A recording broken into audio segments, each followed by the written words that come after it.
Hello,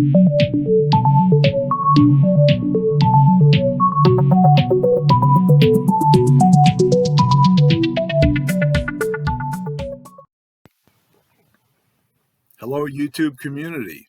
It's Robert S., and welcome back to my channel, RobScure Music, where I hope to introduce you or reacquaint you with the lesser-known artists and or albums that are out there in the musical universe.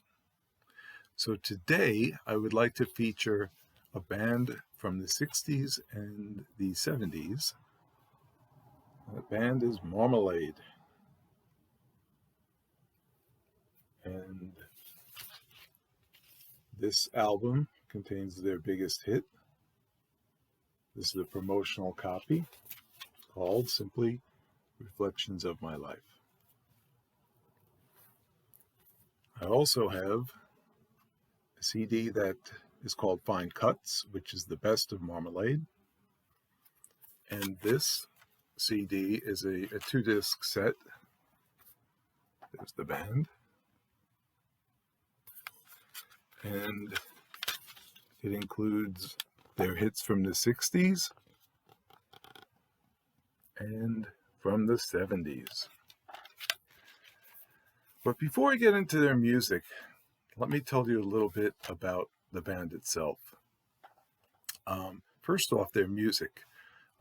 Their music is very reminiscent of various harmony type groups. If you love Simon and Garfunkel, Crosby, Stills, Nash and Young, the Hollies, you'll love Marmalade. Quite frankly, they were like sponges and absorbed everything they heard in the 60s, the 70s. They did quite a few cover songs of well-known songs from the 60s. But they have a sound that is very reminiscent of various artists that you've heard in the 60s and in the 70s.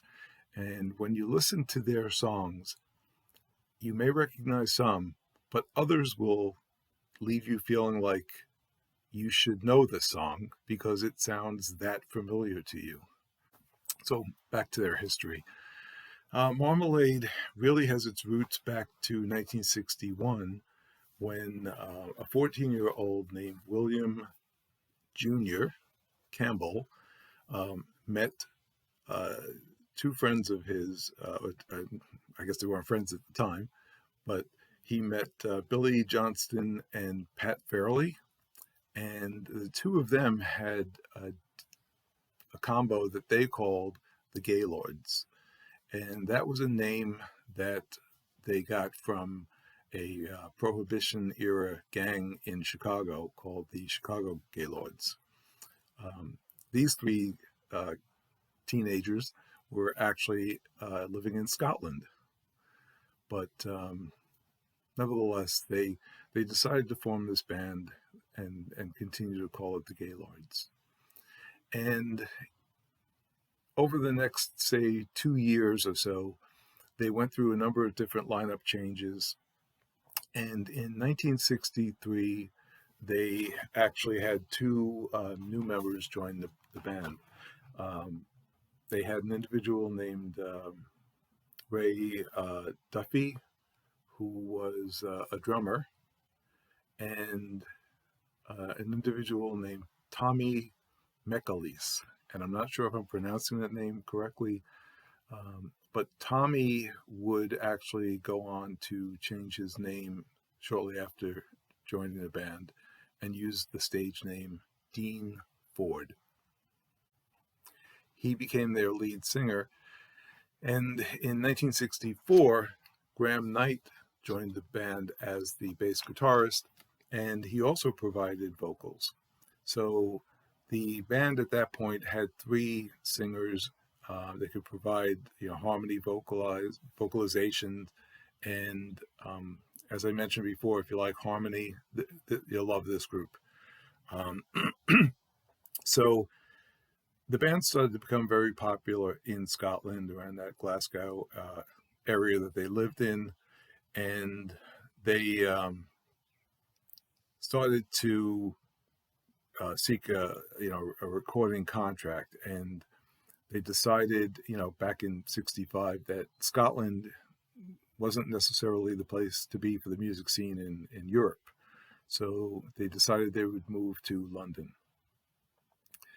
And as they were preparing to move, Ray Duffy decided that he wanted to, I guess, grow up and become an adult.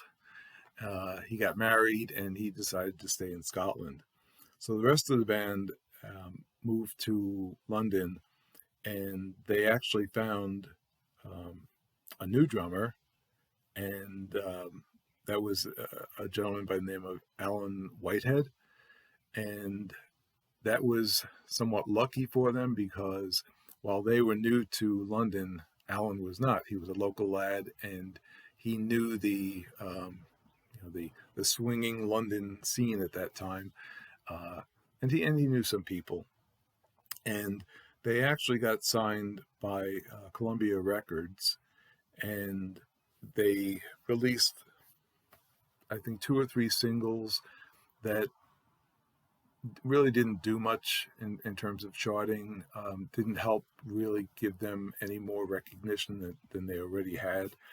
And, they continued to be popular in Scotland, but not so much elsewhere. So they eventually changed record labels and went to CBS Records, and they decided that they would change their name to the Marmalade. And eventually they dropped the word "the" from it and became just Marmalade, much like Facebook did, I guess, many, many years later. It was originally called the Facebook and became Facebook. Anyway, I digress. So what happened then is that in '67, they released a single called "I See the Rain." And it's a fantastic song. Some of you may recognize it if you hear it. It didn't chart particularly well, but Graham Nash said that he loved the song. And Jimi Hendrix said that it was one of the best songs of 1967. So that gave them, quite a bit of encouragement. And they felt like, maybe we're on the verge of something. So in 1968, they are presented with a song that, the CBS wants them to record as their next single. And they listen to the demo and they decide, nah, we don't want to do this song. So the song gets recorded by a group called The Love Affair, and lo and behold, it becomes a #1 hit. And that song is called "Everlasting Love." Some of you may recognize that song, "Everlasting Love." It's a song that I believe there were like 4 or 5 different versions in the US, 6 or 7 in the UK. Very common, well-known song. So the band, realizes they've missed an opportunity. So the next song that gets presented to them, they said, oh yeah, we're not saying no again. And they end up recording a song called "Loving Things." And "Loving Things" actually becomes a bit of a hit for them. I believe it's a top 10 song, and it's a song that also gets covered by another group from the 60s, the Grassroots. And the Grassroots basically used the same sort of arrangement that Marmalade used when they covered the song. So then in the coming years, they continue to have hits, and they have another hit called "Wait for Me, Marianne," which reaches number 30 on the charts. They kick off 1969 with what becomes their first and only #1 hit, and that is a cover of the Beatles song Obladi Oblada. And after that, they have a hit with another song called Baby Make It Soon. And that also charts at, I believe, number 9 or 10 in the UK. At this point, the band really is unknown in the US, and all of their hits are in the Scotland, England, and it's all in the UK charts basically. So in November of '69, they again changed record labels and they signed with Decca Records. So here they are. They've just had 4 or 5 hit songs. They've changed their record label, and Junior Campbell and Dean Ford are thinking that, you know what, the pressure is really on us, and we need to deliver. Not only, they've got the momentum of all of these hit singles, but they also want to impress their new record label, obviously. So they get together, and like so many artists have said before, there's this moment when you're trying to write a song and it just sort of comes to you from the heavens. And I think that's what happened in this case. Junior starts playing the guitar and the song just flows out of his guitar. And Dean starts writing some lyrics for this song that goes by the working title, All My Sorrows. And by the time they release the song, it has a new title, Reflections of My Life. They released the song and it would hit number 3 in the UK, number 10 in the US, so it introduces them finally into a US audience. And it becomes their most well-known and best-loved song. Despite not being number 1, I would argue that anybody would say that this is their biggest hit by far. And they entered the 1970s with another self-penned hit called Rainbow. And it's another fantastic song, and it charts well in both the UK and the US. Not as well as Reflections of My Life, but after that, the Marmalade doesn't. It's the US sort of loses interest in the group, but they continue to have hits in the UK, and they would have 5 more hits in the 70s. Let me see if I can see those songs.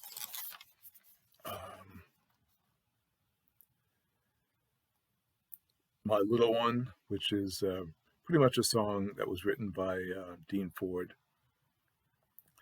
Cousin Norman, fantastic song. Ray Dancer, I think it's actually pronounced Radancer. I could be wrong about that. Back on the Road, and Falling Apart at the Seams.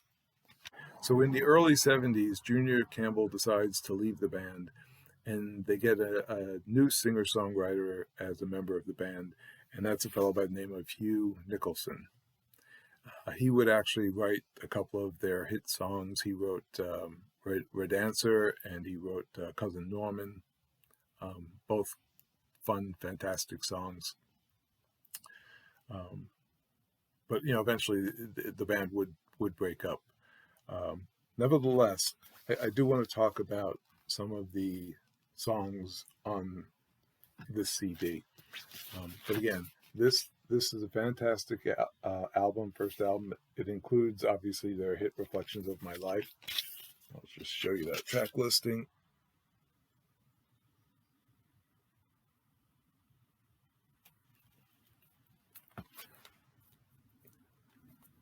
But this has such an interesting collection of songs that they've done, both originals and covers.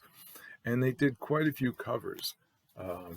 Let me just show you that track listing. A lot of songs there.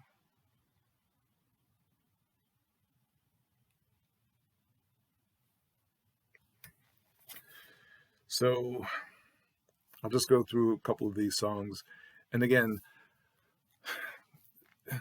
they are so heavily influenced by the music around them that when you listen to this, when you listen to the 60s, every song sounds like the 60s. It reminds you of so much of 60s groups.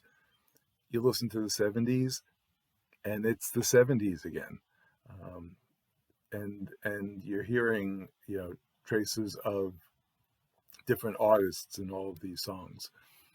Um, I won't mention obviously some of the hits that I talked about before, but some of the more interesting songs on this CD collection. Um, there's a song on here called "Laughing Man." I don't think you need to see a song listing, but "Laughing Man" is an interesting song that um, in the last 30 seconds or so, they actually have a man laughing. And the laughter sort of speeds up, the track speeds up until it sounds almost like Alvin and the Chipmunks. Um, and I guess back then in the 60s, it probably seemed like a cool idea. And now it's a little bit creepy, maybe. Um, but hey, you can enjoy it. I think somebody like, sorry to call you out, Doc, but Doc Dacus, I think, would enjoy this. Um, Doc would also enjoy a song on here called Station on Third Avenue. In fact, anyone who loves the Batman theme is going to love Station on Third Avenue. I'm telling you, these guys got influenced by so many different things in the 60s.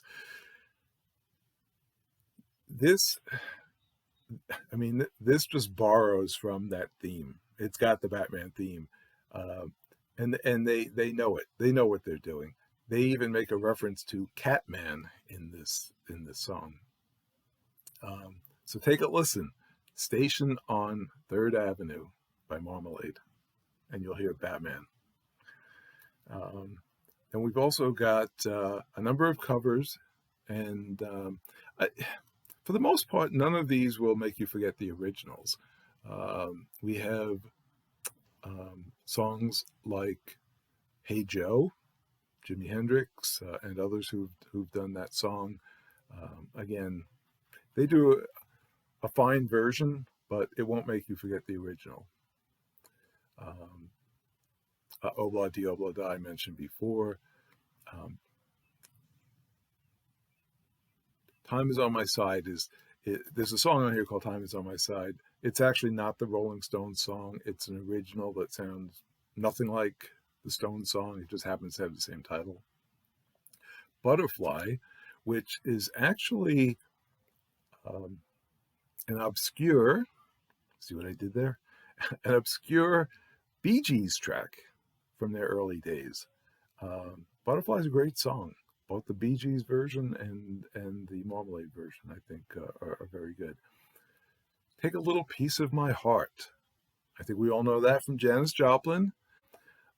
But interestingly enough, I don't know if you know this, but the original version of Piece of My Heart was done in '67 by Aretha Franklin's older sister, Irma.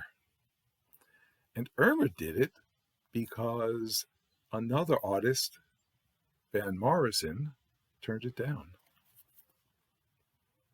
See the things you learn on this channel. You'll never use that again in life, but hey, what the hell. And then Station on Third Avenue, I mentioned. Mr. Tambourine Man, another cover. And then Summer in the City. What an interesting version they do. Again, it won't make you forget Lovin' Spoonful's incredible original, but they do such harmonizing. The instrumentation on this, they have just such a unique take on it. I think it's worth listening to. Summer in the City by Marmalade. Take a listen. It's great. And then they do I Shall Be Released, the Bob Dylan song. Bob Dylan has done it. The band has done it. So many other artists have done it. in my opinion, nobody does it as good as Marmalade. This is an absolutely beautiful version of I Shall Be Released. You listen to this and just let it overwhelm you, as it did me. And that's it for the 60s. And in the 70s, you've got songs like Cousin Norman, which I mentioned before. And Cousin Norman is an incredible song that seriously sounds like something the Grateful Dead should have done. It sounds that much like the Grateful Dead. And then you've got a song like Kaleidoscope, which, although it was released and included on a 1970s album, it actually dates back to 67, 68, that psychedelic era or time, if you will. And it's a very psychedelic song. And it almost sounds out of place being on the 70s disc, but I'm just glad it's on here. And then you've got Super Clean Jean, another fun sort of toe tapping, hand clapping song that you'll enjoy listening to. And then it ends with I've Been Around Too Long. And this is a much harder guitar heavy song. Again, it has the influences of, sort of those guitar driven 70s bands, we're talking Cheap Trick, Kiss, and the like. But again, Marmalade. If all you know is Reflections of My Life, please do yourself a favor, listen to this group. If you love the 60s, if you love the 70s, you'll love Marmalade. So that's it. Thank you for watching this entire video, and stay well. And remember, if the music strikes a chord, let it play.